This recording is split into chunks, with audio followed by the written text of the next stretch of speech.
So, I want to talk about something which is really important, a big theme of sexual abuse, and it's called rage, and the tool of rage and rebellion, and how important it is to healing, because it's something that's taken away from you.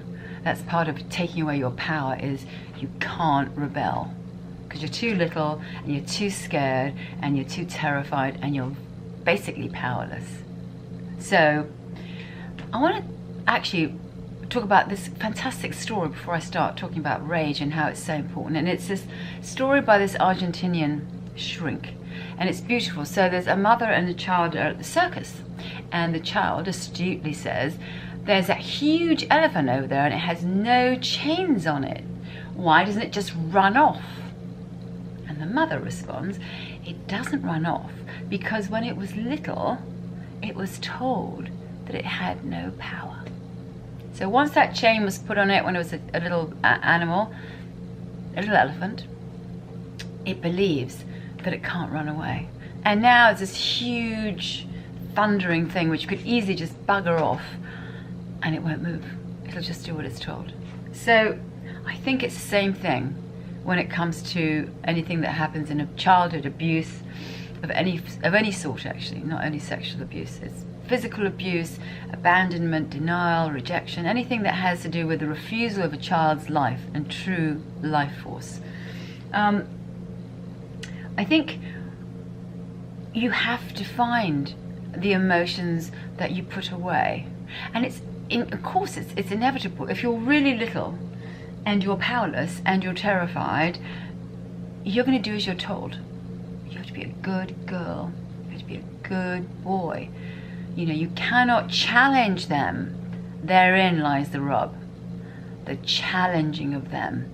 And all those feelings that you put away in some closet, which are like, you know, just vibrating they just want to get out, if you can get to them, that is what needs to be released. And it's very difficult when you have to build a narrative. And that's what children do. And that's why it's so difficult to get to that place, to trace yourself all the way back, because we have built very elaborate narratives, stories, to compensate for what happened to us, to make them okay, to make the behavior okay. And, you know, to go against them is to go against us. So we don't do it. We can't, because you're already wired to not challenge them, because in your head you're a little child that needs them to survive, and so you keep imprisoned, because the only way out is to challenge them, to basically overturn the whole system. It's like a coup d'etat, it's like a political upheaval. You have to overturn the power to be free. But if the child is still in control and it's still terrified and it's been abused and it's made a narrative about the person that abused them, it will never challenge them, because to challenge them means that it might die. And if you challenge them, you won't have any parents. And if you're kidnapped by them, which is what I think happens in sexual abuse, because they make secrets and little contracts, then you're so fucking in deep. It's like a binding legal, emotional binding legal commitment to evil. It's pretty evil. So, you know, the way back is through igniting the feelings that we've shut down. And you know what? You can't get there through therapy, because therapy, you can't even get there by yourself. You know, it's like trying to drain like a little, you know, the bath with that, you know, they put like a little piece of metal in. It's not going to do it. You need full-on explosives, because you're already fragmented. So, and you're already hiding from yourself. No one can probe it. You can't even probe it. That's why the ayahuasca is so powerful, because it's something, as Einstein says, you know, to get into the paradigm, you have to go outside the paradigm. And the ayahuasca does that. It allows for dynamite to blow up what's hidden. So rage is an incredible explosive to open up And then, of course, with it comes all the feelings of feeling bad. I feel bad that I'm angry at him. I shouldn't be angry at him. He was the one who took care of me or whatever.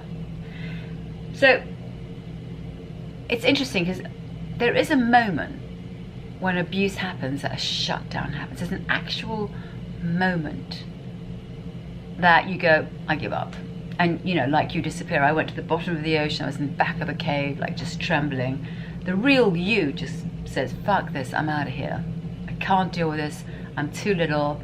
You know, the universe promised I was going to arrive somewhere fun. What the fuck is going on here, right? They're beating you up or whatever the fuck they're doing. You are unsafe and you are terrified. So there is a moment, and it's very interesting because my first trip to the temple, that first ceremony, was the moment that something huge happened. That thing that happened, I didn't get to, I got to it anyway.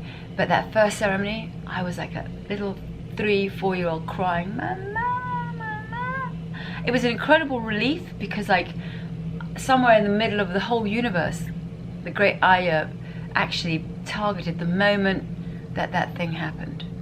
What I was later to learn, when I was back from Niue, and one incredible evening when the whole code just went, you know, him beating me up because I tried to protect my brothers, then it was Mama, Mama. It was like it all came together. And then she delivered the child to me the moment she shut down, and she had her skirt up, which means that she was physically, sexually abused, and she'd been beaten up. I say it with quite a lot of frivolity, but it was actually pretty awful. And but there is one moment where you just fragment. I could never have gotten to that moment that happened. And that fragmentation of all your children, I mean, in every moment that there was a terror, it's almost like you have to go out and you have to go find them and bring them all home.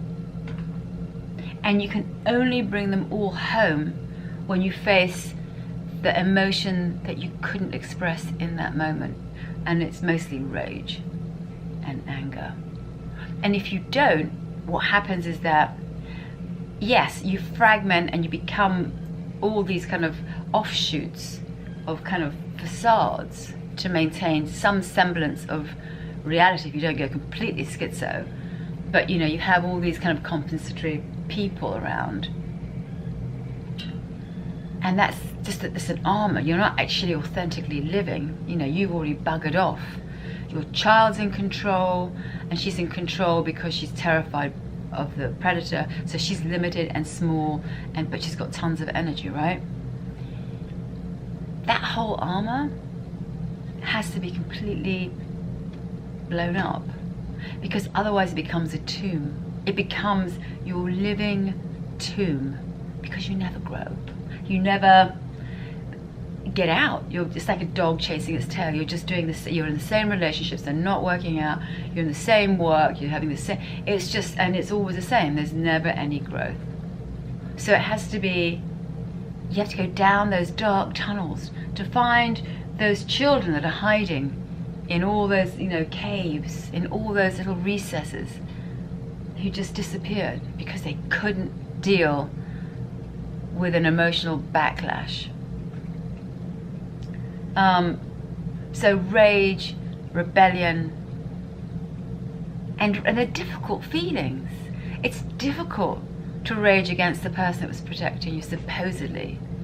I had a very interesting dream when I was at Niue, which really showed me, like, you know, the many different pieces of me that had disappeared.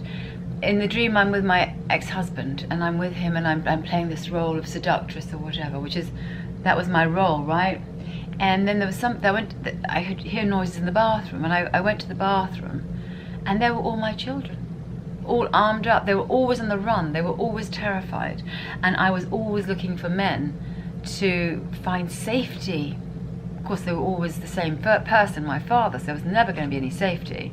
But it's a repetition of a code that goes on and repeats itself. And it's a sum zero game, because it always ends up at 0. 0, 0, 0. You don't have the love, you don't grow, you don't authentically live a whole in the totality of your wholeness. So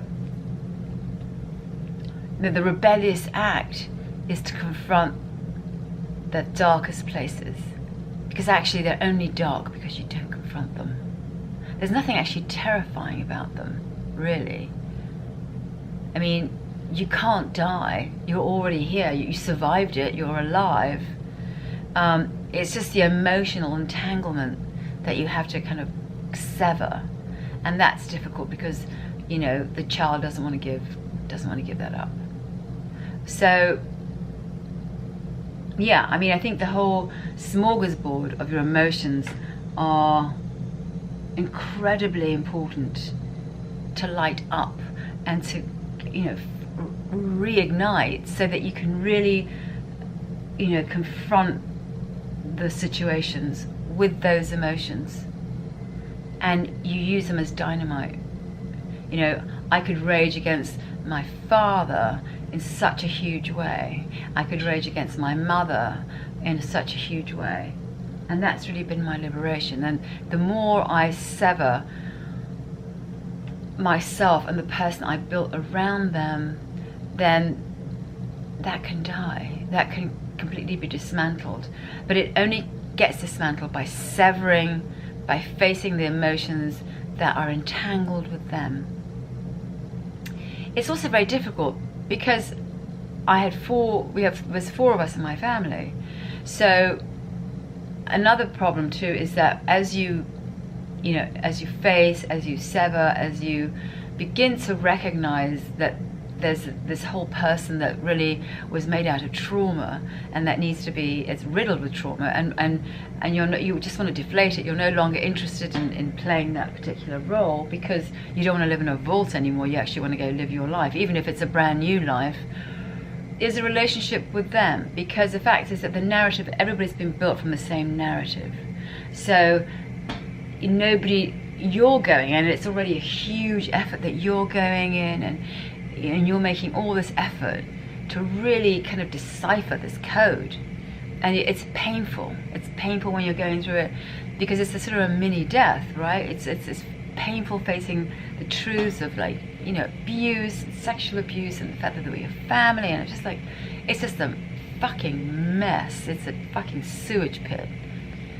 But the fact is, as you cleanse, it becomes really uncomfortable for the people who haven't, because they are still owning the narrative of the situation in which you were all born into. So if you're an extension of what you're born in, well, they certainly are too.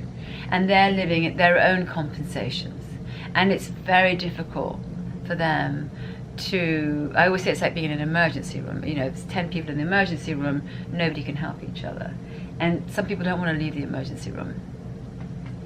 So I always think, you know, change just happens by you energetically kind of decomposing within. It's a death. And